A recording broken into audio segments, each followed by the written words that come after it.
So what I like to do is place it on the board just to elevate the blade a little bit, and I kind of position it so that I have access with the grinder, and I can put my foot on it to stabilize the blade so it doesn't move around. So we'll sharpen now.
So I think this blade has a pretty good edge. Now we just do the other side.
So I'd say we're pretty good there. And the next step is we need to check the balance. I'll take out my earring protection here and we'll go inside and do that. So before you mount the blade, you want to check the balance just to make sure you took off the same amount of material on both sides. I think I did okay. It looks mostly flat. It's not perfect, but I think it's pretty close. And the reason that's important is if the balance is not correct, it's going to wear out the bearings and the spindle. And you don't want to do that because that's an involved job. You have to either change the bearings or change the spindles, which you can do. You can go online to eBay or Amazon and you can purchase these spindles. To pay attention to is after I've been grinding on this, it gets pretty hot, so you have to be careful not to burn yourself on it. The assembly process is basically the same as the disassembly, just in reverse. But one thing I always like to do is add a little bit of lubrication to the bolt before I put it together. And what that does is that sets you up for success the next time you go to sharpen the blades.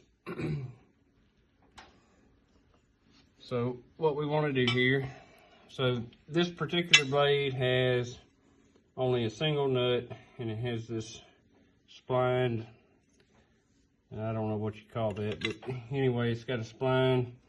So we have to make sure we get the fitment right when we reassemble it. So what you'll do is,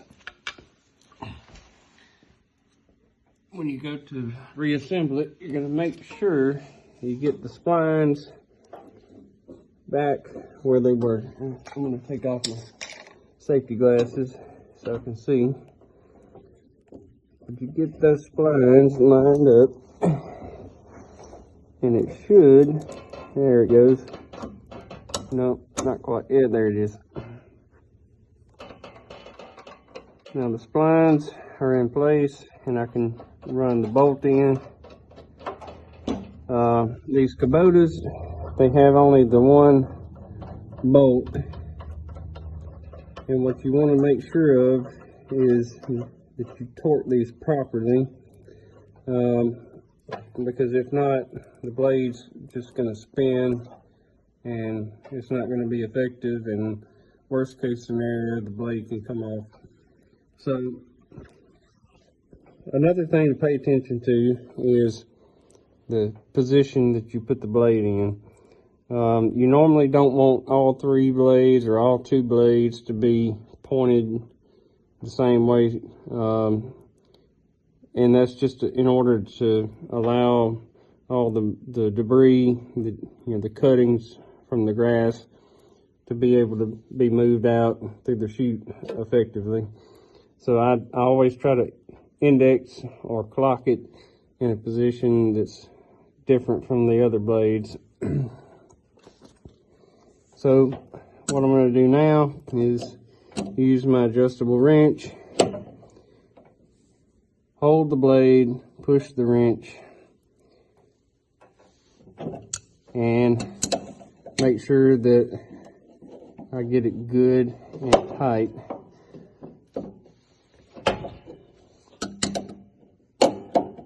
I normally don't follow a particular torque specification on these. What I do is I just try to get them good and tight. I'm sure in the owner's manual it probably says to use a torque wrench, or there probably is a certain specification on it, but I find that you really don't need that. So what I'm just doing is making sure that I get it good and tight. So again, I'm holding the blade, pushing the wrench. I think I've got it tight enough. But yeah, you want to make sure you get the washers all back in the same position. You want to make sure you get your splines lined up, and definitely make sure it's tight. So that is just one blade, and I think that's enough. You apply the same principle to the other two blades, and when you're finished, you reverse the process and you lower the mower back on its to its original position, and then you reinstall the pins in the reverse order of what I showed, and there you go.